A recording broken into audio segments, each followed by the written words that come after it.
দারুণ বর্ষা এসছে।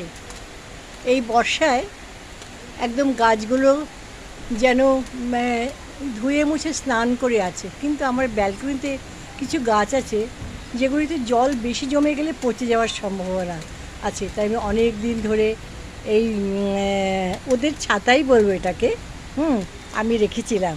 তো এক্ষুনি সেটাকে ওদের ঢাকা দিয়ে সুরক্ষা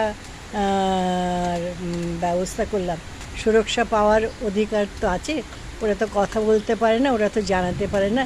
আমাদের সব কিছুকেই প্রকৃতির অনুভূতি দিয়ে বুঝতে হয়।